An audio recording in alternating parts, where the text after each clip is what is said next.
आंखें बंद करो गाइस और उसे वापस से खोलो।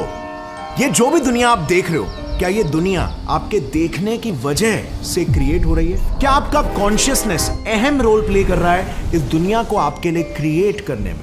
बहुत ही विचित्र सा, इवन पेचीदा सा ये ख्याल लग रहा होगा। बट फिर ऐसा क्यों है कि क्वांटम मैकेनिक्स के जो फाउंडिंग फादर्स थे, जिन्होंने ये आज दुनिया की सबसे सक्सेसफुल थियरी बनाई है, वो सभी एग्जैक्टली यही सोचा करते थे, एग्जैक्टली इसी आइडिया में बिलीव करते थे। यहां तक कि एंशिएंट वैदिक फिलॉसफी, वेदांत फिलॉसफी में भी यूनिवर्स को माया यानी कि इल्यूजन कहा गया है। तो क्या फाइनली वो पल आ चुका है जब विज्ञान और धर्म कहीं पर जाकर फाइनली एक हो जाते हैं?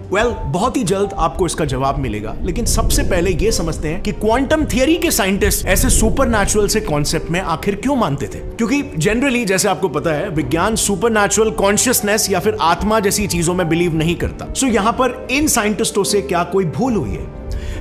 इसे समझने के लिए ना इस पूरे फसाद की शुरुआत से हमें शुरू करना होगा, जो है इतिहास के सबसे पावरफुल और चमत्कारी experiment, the double slit experiment से। अब बहुत से लोगों ने इस एक्सपेरिमेंट के बारे में कई बार सुना होगा, लेकिन ट्रस्ट मी, ऐसे शायद से कोई होगा जो इसके हर सीक्रेट को अच्छे से समझता हो। इस एक्सपेरिमेंट को आज हम आपके दिमाग में इसके प्रॉपर इंटरप्रिटेशन यानी कि अंडरस्टैंडिंग के साथ वंस एंड फॉर ऑल छाप देंगे, क्योंकि क्वांटम थियरी की रीढ़ की हड्डी है और ये भी यही प्रूफ करती है कि रियलिटी यानी कि हमारे आसपास जो चीजें हो रही है, जो चीजें मौजूद है, जो हमें दिखाई दे रही है, ये सब कुछ बस सिर्फ एक इल्यूजन है। वंस अगेन, जिसकी क्वांटम थियरी के फादर्स बिलीव करते थे। आज से कुछ सेंचुरीज पहले हालत ही कुछ ऐसी हो गई थी कि ब्रह्मांड के कुछ बेसिक चीजें, जिसकी लाइट और उसके नेचर को लेकर सभी बड़े बड़े फिजिसिस्ट कंफ्यूज थे।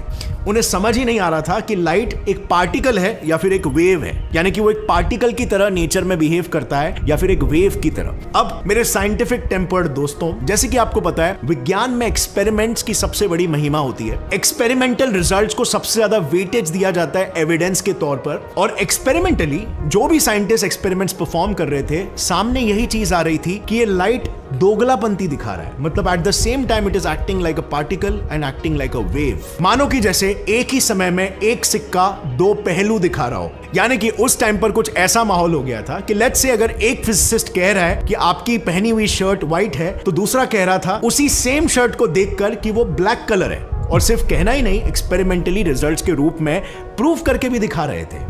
एक चीज के दो अलग अलग नेचर कैसे हो सकते हैं? इसके लिए समझना होगा उन एक्सपेरिमेंट्स में साइंटिस्टों ने आखिर क्या देखा। लेट 17th सेंचुरी में ही ना साइंटिस्ट दो ग्रुप में बटे हुए थे, ग्रुप ए और ग्रुप बी। इनमें से ग्रुप ए, जो न्यूटोनियन कॉन्सेप्ट में बिलीव करते थे, वो ये मानते थे कि लाइट एक पार्टिकल है, और ग्रुप बी, जिसे डच फिजिसिस्ट क्रिश्चियन हुइगेंस लीड कर रहे थे, वो ये मानते थे कि लाइट एक वेव है। और दोनों के पास पुख्ते एक्सपेरिमेंटल सबूत थे। अब इन दोनों ग्रुप के लीडर्स यानी कि न्यूटन और हुइगेंस ने पास्ट में लगभग एक ही समय पर अपने अपने थियरीज दिए थे, लेकिन क्योंकि न्यूटन उस समय के एक प्रोमिनेंट फिजिसिस्ट थे, तो अगले करीब 100 सालों तक उनकी पार्टिकल थियरी को ही मेन स्ट्रीम फिजिक्स ने एक्सेप्ट किया। अब उनका ये दाव तब कमजोर पड़ा जब अर्ली 19th सेंचुरी में एक के बाद एक ऐसे दो एक्सपेरिमेंट्स कंडक्ट हुए, जिन्होंने लाइट को एक वेव की तरह प्रूफ कर दिया। पहला एक्सपेरिमेंट साल 1804 में हुआ था, जब ब्रिटिश फिजिसिस्ट थॉमस यंग ने पहली बार डबल स्लिट एक्सपेरिमेंट के जरिए लाइट का यूं डिस्ट्रक्टिव इंटरफेरेंस पैटर्न शोकेस किया। और दूसरा एक्सपेरिमेंट साल 1819 में हुआ था, जब फ्रेंच फिजिसिस्ट फ्रैंको अरागो ने अपने पॉइसन स्पॉट एक्सपेरिमेंट के जरिए लाइट का कंस्ट्रक्टिव इंटरफेरेंस शो किया था। अब ये कंस्ट्रक्टिव और डिस्ट्रक्टिव इंटरफेरेंस पैटर्न तब बनता है जब दो वेव्स रिस्पेक्टिवली या तो मर्ज होते हैं या एक दूसरे को कैंसल आउट करते हैं, यानी कि वो वेव्स द्वारा क्रिएट होते हैं। इन दोनों एक्सपेरिमेंट्स की वजह से क्रिश्चियन हुइगेंस की थियरी को फाइनली लाइमलाइट मिल गया, और अपने 2:0 के स्कोर के चलते फिर अगले 100 सालों तक हुइगेंस की वेव थियरी ने राज किया। स्कोर अब तक 2-0 था, राइट? बट पिक्चर अभी बाकी है फ्रेंड्स। अब देखना है यहां पर पार्टिकल थियरी कैसे कवर अप कर दी है। इसके बाद आया 20th सेंचुरी, और इस टाइम पर दो ऐसे एक्सपेरिमेंट्स कंडक्ट हुए जिन्होंने ना चाहते हुए भी न्यूटन की पार्टिकल थियरी को फिर से जिंदा करके लाइमलाइट में लाकर खड़ा कर दिया। पहला एक्सपेरिमेंट किया गया 1905 में, performed by one and only Einstein, जिसे कहते हैं फोटो इलेक्ट्रिक इफेक्ट, जिसमें उन्होंने ये दिखाया कि लाइट पार्टिकल्स के रूप में इलेक्ट्रॉन से कोलाइड करके उन्हें अपने एटम से बाहर फेंक देती है, और फेंक सकती है। तो देयर इज एन इंटरैक्शन, जो इंटरैक्शन सिर्फ पार्टिकल ही कर सकता है। और दूसरा एक्सपेरिमेंट था 1923 का कॉम्पटन स्कैटरिंग एक्सपेरिमेंट, जिसमें फिजिसिस्ट आर्थर कॉम्पटन ने यह डेमोन्स्ट्रेट किया कि एक्सरे लाइट इलेक्ट्रॉन से टकराने पर अपनी एनर्जी उसमें ट्रांसफर कर देती है। आफ्टर दीज टू डेमोन्स्ट्रेशंस, अब ग्रुप ए और ग्रुप बी इन दोनों के पास एक थियरी और 2 एक्सपेरिमेंटल एविडेंसेस थे एंड देयरफॉर स्कोर अब बराबर का हो गया था 2:2। अब जरूरत थी सिर्फ एक टाई ब्रेकर की। अगले कई सालों तक इस टाई ब्रेकर को खोजने की भरपूर कोशिश की गई, बट एक सॉलिड वाला टाई ब्रेकर कहीं पर भी नजर नहीं आ रहा था। दोनों ही तरफ के आर्गुमेंट्स और एक्सपेरिमेंट्स काफी स्ट्रांग थे और दोनों ही थियरीज को सपोर्ट करने के लिए जो एक्सपेरिमेंट्स थे वो मल्टीपल लोग भी कर लेते थे तो भी उन्हें सेम ही रिजल्ट्स मिलते थे। इसका मतलब दोनों की ऑब्जर्वेशंस में कोई गलतियां नहीं थी और इसीलिए फाइनली एट लास्ट सभी फिजिसिस्ट को यूनानिमसली ये मानना पड़ा कि लाइट प्रोबेबली डुअल नेचर दिखाता ही है। लाइट दोगला है, वो एक ही समय पर पार्टिकल और वेव इन दोनों के रूप में नेचर में एग्जिस्ट करता है। अब इस धारणा का बनना फिजिक्स की दुनिया में एक मेजर टर्निंग पॉइंट था, क्योंकि यहां इस ब्रह्मांड की रियलिटी को डिफाइन करने का पहला अध्याय खत्म हुआ और फिजिक्स ने फाइनली अपने दूसरे अध्याय की ओर कदम बढ़ाया, जो था अब मैटर को समझना। अब तक हमने बात की थी लाइट के बारे में, राइट?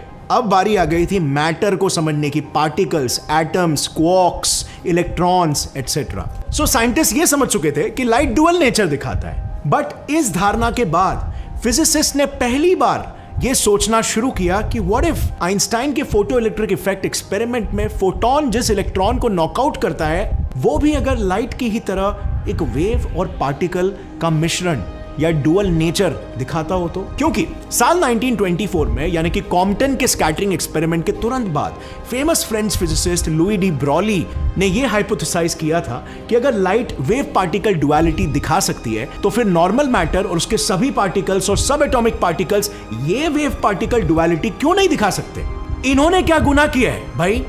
Smart thought, right? तो साल 1927 में 2 अमेरिकन फिजिसिस्ट क्लिंटन डेविसन और लेस्टर जर्मर ने इस हाइपोथेसिस को टेस्ट करने की ठानी और अपने फेमस डेविसन जर्मर एक्सपेरिमेंट के जरिए ये एक्सपेरिमेंटली प्रूफ करके दिखाया कि लाइट हो या मैटर यानी कि इलेक्ट्रॉन, क्वार्क्स और सारे पार्टिकल्स, क्वांटम लेवल पर सभी चीजें इंडीड वेव का नेचर भी शो करती है। So they act like waves on a quantum scale. अब आई डोंट नो आप इस दुविधा को इमेजिन कर पा रहे हो कि नहीं, बट उन दिनों में ये साइंटिस्टों के दिमाग में मानो एक बॉम्ब ब्लास्ट हो गया था। जरा कुछ सेकंड्स के लिए अपनी आंखें बंद करो और अपने आप को ब्रॉली के जगह पर रखकर सोचो कि एक तरफ आपको शॉर्ट पता है कि आपके आसपास मौजूद चीजों को आप छू सकते हो, उन्हें आप फील कर सकते हो, एंड येट एक्सपेरिमेंटली दिख रहा है कि वो सभी चीजें दरअसल सॉलिड पार्टिकल से नहीं बल्कि वेव से बनी हुई है जिन्हें छुआ ही नहीं जा सकता क्योंकि उनका कोई डेफिनेट पोजीशन ही नहीं है। उनका तो अन्य लोकेशंस में से किसी एक लोकेशन में मिलने की बस संभावना है। और बस फिर यहीं से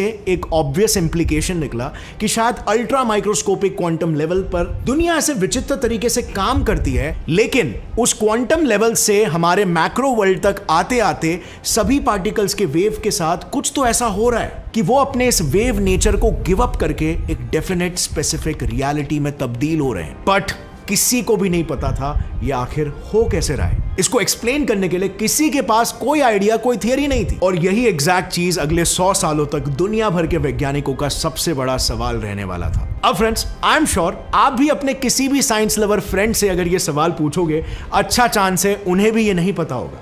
बट डोंट वरी, आप आज ये जानकर जाओगे। सो इस वीडियो को पूरा एंड तक देखना क्योंकि बहुत ही इंटरेस्टिंग कॉन्सेप्ट है। मैं वापस से रीट्रेट कर देता हूं, अल्ट्रा माइक्रोस्कोपिक लेवल पर कैसे जो पार्टिकल्स है वो एक वेव की तरह बिहेव कर रहे हैं, यानी कि उनका कोई फिक्स लोकेशन नहीं है, वो कहीं पे भी हो सकते हैं, बट एक मैक्रो लेवल पर they are acting like proper definite objects, यानी कि एक पर्टिकुलर पोजीशन पर वो आपको मिलेंगे। ऐसा नहीं है कि वो वेव्स की तरह अपने लोकेशन को बदलते रहते हैं। तो ये कन्वर्जन, ये वेव फंक्शन से पार्टिकल नेचर में ट्रांसफॉर्मेशन आखिर कैसे हो रहा है? वेल, तब तक अपने दिमाग दौड़ाओ, इसका जवाब आपको आगे बहुत जल्द मिलेगा।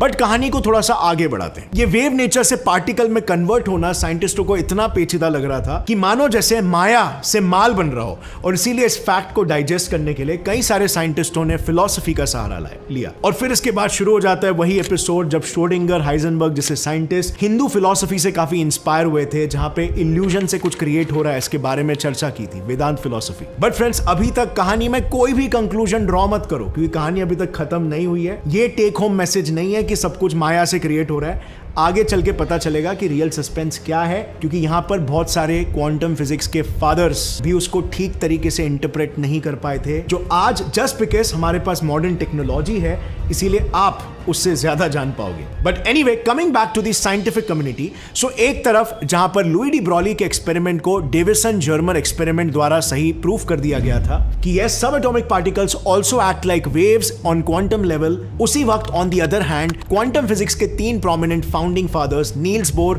अर्विन श्रोडिंगर और वर्नर हाइजेनबर्ग भी काइंड ऑफ अपने उस वक्त के स्टैंड से कुछ इतने खुश नहीं थे, और इसीलिए उन्होंने इस वेव नेचर को डीप में स्टडी करने के लिए मैथमेटिकल फॉर्मूले इजाद कर दिए कॉल्ड वेव फंक्शन। सो अब बारी थी उन क्वांटम वेव्स की स्टडी करने की, ताकि हमें उसके बिहेवियर के बारे में और जानकारी मिले, जिसके लिए उन्होंने वेव मैथमेटिक्स का सहारा लिया और वेव फंक्शन करके एक नया कॉन्सेप्ट इजाद हुआ। बट उन दिनों हाइजेनबर्ग सेपरेटली अपने मेंटोर नील्स बोर के साथ मिलकर काफी बेसब्री से ढूंढ रहे थे। उन्हें ऐसा लग रहा था कि यार, श्रोडिंगर के वेव इक्वेशन ने वेव नेचर को इतने अच्छे से डिस्क्राइब तो कर दिया है और हम काफी अच्छे से एक वेव को समझ भी चुके हैं, तो फिर वो वेव कोलैप्स आखिर क्यों और कैसे होती है, ये नजर क्यों नहीं आ रहा है? क्या हम कोई इंपॉर्टेंट चीज मिस कर रहे हैं? सो कई दिनों तक दिमाग दौड़ाने के बाद नील्स बोर और हाइजेनबर्ग को ये रियलाइज हुआ कि कहीं ना कहीं इसका आंसर उन्हें डबल स्लिट एक्सपेरिमेंट ही दे सकता है, और इसीलिए उन्होंने इस बार डबल स्लिट एक्सपेरिमेंट में एक नया ट्विस्ट, एक नए एंगल को ऐड करके सोचने की कोशिश की। इस बार उन्होंने एक थॉट एक्सपेरिमेंट किया कि क्या हो अगर इसी डबल स्लिट एक्सपेरिमेंट में हम एक डिटेक्टर यूज करें उन फोटॉन्स पर नजर रखने के लिए। तो इस केस में शायद हमारा एक्ट ऑफ मेजरमेंट एक पार्टिकल के वेव नेचर को रियलिटी में, यानी कि पार्टिकल नेचर में तब्दील होने के लिए फोर्स करेगा, क्योंकि किसी चीज को ऑब्जर्व करना या डिटेक्ट करना खुद में ही उसे मेजर करना है, जिसके लिए उसके साथ किसी चीज को इंटरैक्ट करना होगा, राइट? आई मीन, जब आप अंधेरे में किसी चीज को देखते हो तो हो क्या रहा है, आप उस चीज पर टॉर्च मारते हो, जिससे टॉर्च से निकलते फोटॉन्स उस ऑब्जेक्ट को हिट करके उसकी इंफॉर्मेशन आपकी आंखों की रेटिना तक पहुंचाते हैं। तो हो ना हो, डबल स्लिट एक्सपेरिमेंट में भी ये डिटेक्टर जरूर इंटरैक्ट करेगा उन पार्टिकल्स के साथ, और इस वजह से वेव फंक्शन कोलैप्स होगा। अब इसी आइडिया, उससे डेवलप थॉट्स और उसके अनगिनत वर्जन्स का फिर आगे चल के नाम पड़ा द कोपेनहेगन इंटरप्रिटेशन।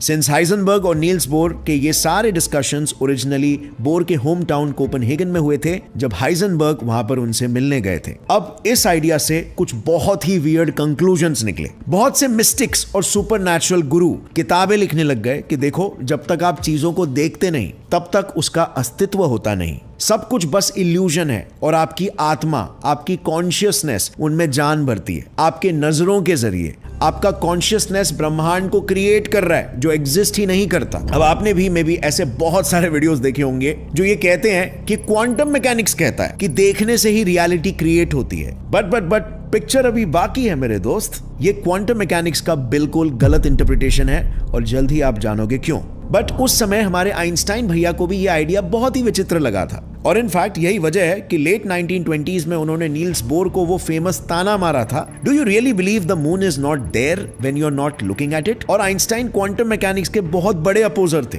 उन्होंने नील्स बोर के इस डबल स्लिट एक्सपेरिमेंट में डिटेक्टर वाले थॉट एक्सपेरिमेंट से एग्री नहीं किया, इवन दो नील्स बोर ने सब कुछ मैथमेटिकली बैक भी किया था। उस वक्त सिर्फ और सिर्फ एक ही चीज की कमी थी, और आइंस्टाइन को इस ऑब्जर्वेशन का पुख्ता सबूत मिल जाता, और वो चीज थी उस एक्सपेरिमेंट को डिटेक्टर के साथ परफॉर्म करने के लिए लगने वाली टेक्नोलॉजी की। उस वक्त टेक्नोलॉजी इतनी एडवांस नहीं थी कि वो पार्टिकल्स को नापने के लिए ऐसा कोई प्रिसाइज डिटेक्टर बना सके। यानी कि एक तरह से अगर देखा जाए तो आज के तारीख में आपके पास अपॉर्चुनिटी है क्वांटम मैकेनिक्स को उनके फाउंडिंग फादर्स से ज्यादा एक्यूरेटली समझने की। हाइजेनबर्ग या नील्स बोर या इवन श्रोडिंगर कभी ये एक्सपेरिमेंट्स नहीं कर पाए जो एक्चुअल में क्वांटम मैकेनिक्स का सही इंटरप्रिटेशन दे सके। वो खुद भी काइंड ऑफ कंफ्यूज ही चल बसे। उन्हें ऑब्जर्वेशंस तो वियर्ड दिख रहे थे, लेकिन उसके पीछे के मीनिंग को वो नहीं समझ पा रहे थे। लेकिन आज सिर्फ इस एक वीडियो से आप सभी का ये ऐतिहासिक कंफ्यूजन दूर हो जाएगा। बिकॉज मूविंग फॉरवर्ड, ये वेव फंक्शन कोलैप्स का अपडेटेड एक्सपेरिमेंट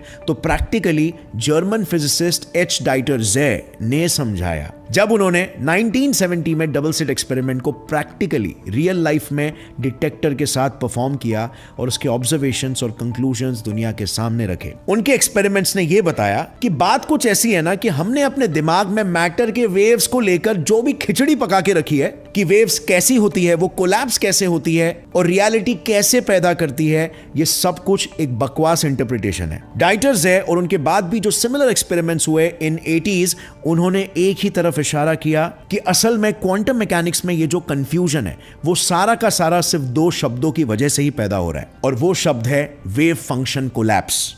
इसकी जगह पर अगर हम क्वांटम डीकोहेरेंस इस शब्द का इस्तेमाल करें तो क्वांटम मैकेनिक्स सडनली पानी की तरह साफ हो जाता है, इतना साफ और सरल कि एक बच्चा भी उसे 4 लोगों को सिखा सकता है। दरअसल साल 1926 में जब श्रोडिंगर ने अपना इक्वेशन दिया था, तब उस वक्त एक जर्मन फिजिसिस्ट थे मैक्स बॉर्न करके। उन्होंने उस वेव इक्वेशन का मतलब समझाने के लिए फेमस बॉर्न रूल इन्वेंट किया था। इस बॉर्न रूल के मुताबिक जो हम स्क्रीन पर इंटरफेरेंस पैटर्न देखते हैं, उसका यह मतलब नहीं है कि पार्टिकल्स ब्रह्मांड में एक पानी जैसे फ्लूइड के रूप में एग्जिस्ट करते हैं। उसका सिंपली सिर्फ इतना मतलब है कि जिस तरह इस बहते पानी के सभी H2O मॉलिक्यूल्स मिलकर एक ही फ्रीक्वेंसी पर ऊपर नीचे मूव होते हैं और आगे बढ़ते हैं, उसी तरह एक पार्टिकल बीम से निकले सभी पार्टिकल्स भी एक ही फ्रीक्वेंसी पर प्रोपोगेट होते हुए स्क्रीन तक बढ़ते हैं। अब इस तरह की मूवमेंट से जाहिर सी बात है स्क्रीन पर एक इंटरफेरेंस पैटर्न बनेगा, बिकॉज वो वेव्स की तरह प्रोपोगेट हो रहे हैं, जिसमें हम श्रोडिंगर इक्वेशन यूज करके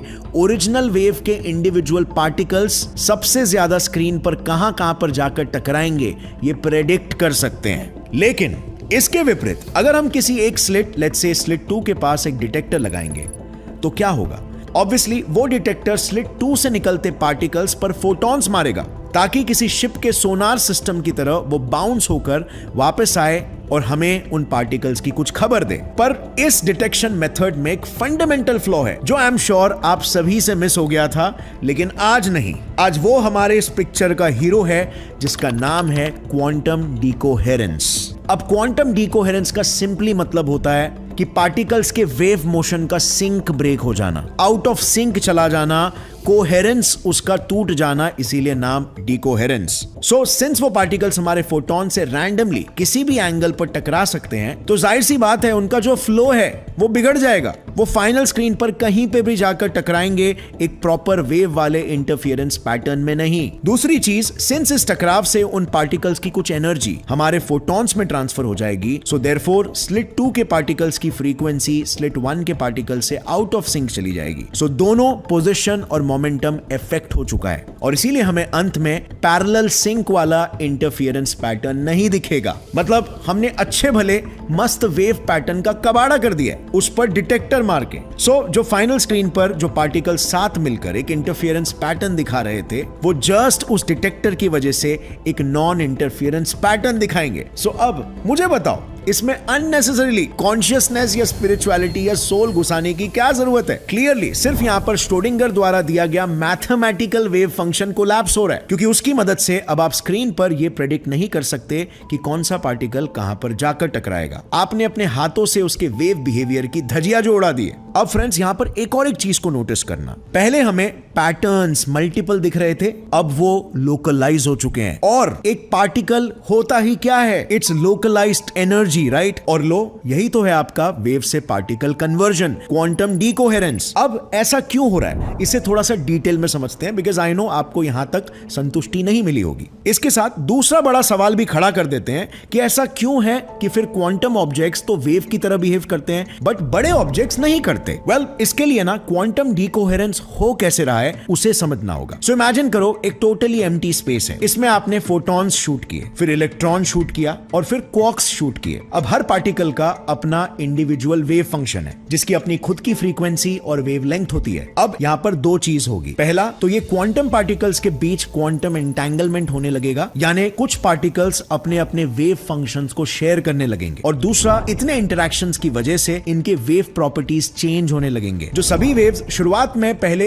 इन सिंक थे, अब आउट ऑफ सिंक होने लगेंगे, और इसे ही कहते हैं डीकोहेरेंस। उन्होंने अपना कोहेरेंस यानी कि अपना सिंक खो दिया है। इसे कुछ ऐसे समझो, और अभी नवरात्रि का भी मौसम चल रहा है, गरबा खेलते वक्त कैसे डांसर्स एक साथ एक ही सिंक में शुरू करते हैं और फिर over a period of time उन सभी के स्टेप्स आउट ऑफ सिंक हो जाते हैं, और यही एग्जैक्टली क्वांटम सिस्टम के साथ भी होता है। और जब उस क्वांटम सिस्टम के अलग अलग पार्टिकल्स के वेव फंक्शन एक दूसरे से डीसिंक्रोनाइज हो जाएंगे, तो सिंक खोने की वजह से मैथमेटिकली इस पूरे क्वांटम सिस्टम की वैल्यू एक दूसरे को कैंसल आउट करके एक ही सिंगल नेट आउटपुट निकलेगा। और यही वजह है कि बड़े ऑब्जेक्ट्स कभी भी हमें वेव की तरह बिहेव करते नहीं दिखते, क्योंकि उनमें इतने सारे एटम्स होते हैं कि वो सभी एटम्स के वेव की फ्रीक्वेंसी एक ही सिंक में कभी भी वाइब्रेट नहीं कर सकती। It's just next to impossible. एक टेनिस बॉल का अगर हम एग्जांपल ले तो उसमें 10 क्वाड्रिलियन एटम्स होते हैं। क्या आपको लगता है ये सभी एटम्स एक साथ एक ही वेव का सिंक अचीव कर पाएंगे? एनवायरनमेंट में कितने ही चीजों से इंटरैक्ट कर रहे हैं वो एटम्स जो इजीली उनके वेवीनेस के सिंक को डीसिंक्रोनाइज कर देगा। इट्स लाइक 100 घड़ियों को एक साथ स्टार्ट करो और फिर बीच बीच में कोई आकर उन्हें छेड़ता रहेगा तो वो सभी आफ्टर सम टाइम एक टाइम पर एक ही टाइम कैसे दिखाएंगे। और इसीलिए बड़े ऑब्जेक्ट्स हमेशा वेव प्रॉपर्टी नहीं बल्कि पार्टिकल प्रॉपर्टीज दिखाते हैं, कस उनका वेव नेचर डिकोहेरेंस की वजह से एवरेज आउट होकर पार्टिकल नेचर में तब्दील हो गया है। बट इन प्रिंसिपल ये बिल्कुल पॉसिबल है कि अगर आप एक टेनिस बॉल के समहाउ सारे 10 क्वाड्रिलियन एटम्स के वेव फंक्शंस को यूनिसन यानी कि एक सिंक में ला सको तो वो टेनिस बॉल भी वेव की प्रॉपर्टीज को दिखाने लगेगा, यानी कि वो एक क्वांटम ऑब्जेक्ट जैसा बिहेव करने लगेगा। इनफैक्ट साइंटिस्टों ने तो प्रैक्टिकली कुछ मॉलिक्यूल्स के साथ ऐसा करके दिखाया भी है जिसमें हंड्रेड्स ऑफ एटम्स थे। Crazy right? बट बॉल के केस में it's just next to impossible to do that. But अगर समहाउ ये हो भी जाता है तो एक रेस्ट्रिक्शन आ जाता है जिसकी वजह से फिर भी हमें बॉल इधर उधर क्वांटम पार्टिकल की तरफ पोजीशन बदलते हुए नहीं दिखेगा। And that is because of de Broglie wavelength equation, जो है ये wavelength is equal to h divided by mv, जो बेसिकली ये बताता है कि जैसे जैसे एक ऑब्जेक्ट का मास बढ़ते जाएगा वैसे वैसे उनकी वेवलेंथ छोटी होती जाएगी। सो एक बॉल के केस में ये निकल के आता है 10 raise to the power of -33 metres, जो कि एक प्रोटॉन के साइज के जितना डिस्टेंस है। इसे कोई इंसान नोटिस ही नहीं कर सकता। सो या इवन इफ अगर आप टेनिस बॉल के सारे एटम्स के वेव फंक्शंस को सिंक में भी ला लोगे तो टेनिस बॉल वेव प्रॉपर्टीज तो ले लेगा, बट आप उसके वेवीनेस को नोटिस भी नहीं कर पाओगे, उसके वेव नेचर को नोटिस ही नहीं कर पाओगे। और इन्हीं यूनिवर्स के रेस्ट्रिक्शंस की वजह से फ्रेंड्स क्वांटम दुनिया हमें कुछ अलग नजर आएगी ही और क्लासिकल दुनिया कुछ अलग नजर आएगी। ये रेस्ट्रिक्शंस वो बैरियर है जो क्वांटम दुनिया को क्लासिकल दुनिया से हमेशा सेपरेटेड रखेंगे। Just majestic right? और आप अब ये भी जान गए हो कि ये वेव फंक्शन कोलैप्स कहो या क्वांटम डीकोहेरेंस कहो, ये कंप्लीटली फिजिकल और लॉजिकल प्रोसेस है और ना कि कोई सुपरनैचुरल प्रोसेस जो आपकी आत्मा या कॉन्शियसनेस करवा रही हो। एक्चुअल रियलिटी में तो पार्टिकल्स अपनी एनर्जी के वजह से नेचुरली वाइब्रेट करते ही रहते हैं। इनफैक्ट साइंटिस्ट सब इस डीकोहेरेंस को बहुत ही अच्छे से समझते भी है, इतना कि उन्होंने रीकोहेरेंस के एक्सपेरिमेंट्स ट्राई करके उसे भी सक्सेसफुली करके दिखाया।